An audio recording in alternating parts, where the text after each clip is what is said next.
हाल ही में supreme court में एक याचिका दायर की गई जिसमें संविधान में दर्ज इंडिया दैट इज़ भारत को बदलकर केवल भारत करने की मांग की गई।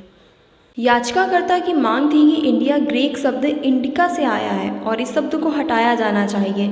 याचिकाकर्ता ने अदालत में अपील की थी कि वो केंद्र सरकार को निर्देश दे कि संविधान के अनुच्छेद 1 में बदलाव कर देश का नाम केवल भारत करें। सुप्रीम कोर्ट के चीफ जस्टिस S.A. बोबडे की अध्यक्षता वाली 3 सदस्यीय बेंच ने याचिका को खारिज करते हुए इस मामले में दखल देने से इनकार कर दिया। अदालत ने कहा कि संविधान में पहले से ही भारत का जिक्र है।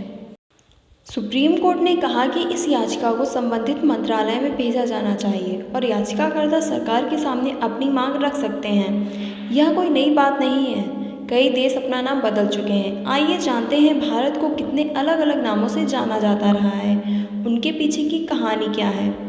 दोस्तों, आप में से कई लोगों को लगता होगा कि पहले अपने देश का नाम हिंदुस्तान था, फिर भारत हुआ और फिर इंडिया हुआ, लेकिन ऐसा नहीं है। पहले हमारे देश का नाम भारत था, फिर हिंदुस्तान हुआ और फिर इंडिया हुआ। दोस्तों, हमारा देश, जिसे पहले सोने की चिड़िया भी कहा जाता था, आज विश्व स्तर पर इंडिया के नाम से अधिक जाना जाता है, ना कि भारत के नाम से। लेकिन क्या आप जानते हैं कि भारत को कब से इंडिया बोला जाने लगा? आज मैं आपको इस वीडियो में बताऊंगी कि हमारे देश का नाम भारत से इंडिया कैसे हुआ। इसी के साथ ही भारत के अन्य नामों के बारे में भी चर्चा करेंगे। दोस्तों, अपना देश जितना पुराना है उतनी ही पुरानी है इसके नामों की हिस्ट्री। हर नाम के पीछे एक कहानी है। इन नामों में पहला नाम आता है भारत। आज़ादी के बाद भारत गणराज्य है, इंग्लिश में रिपब्लिक ऑफ इंडिया। भारत जो पहले भारतवर्ष था, इस नाम के पीछे 3 लोगों का रेफरेंस है।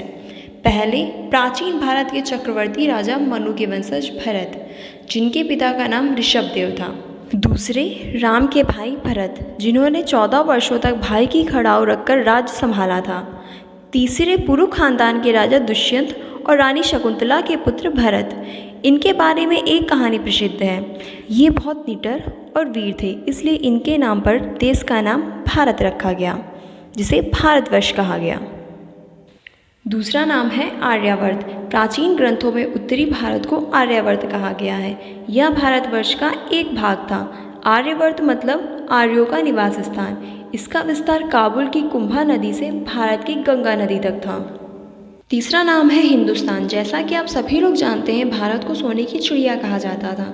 इसकी ख्याति सुनकर कई व्यापारी यहाँ आए, इसमें से अरब के व्यापारी भी शामिल थे।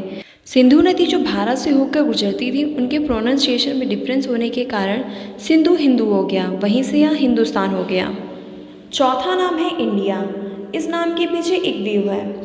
जब अंग्रेज भारत आए तो वो सिंधु घाटी को इंडस वैली कहते थे, इसलिए इंडस वैली की सभ्यता जहाँ तक फैली थी, इसे कहा गया इंडिया। आपको बता दें कि इंडिया शब्द का इस्तेमाल देश की आज़ादी के बाद से अधिक किया जाने लगा। अंग्रेजों को भारत कहने में कठिनाई होती थी, अतः उन्होंने भारत को इंडिया कहना शुरू किया। वे लिखते समय भी भारत को इंडिया लिखते थे।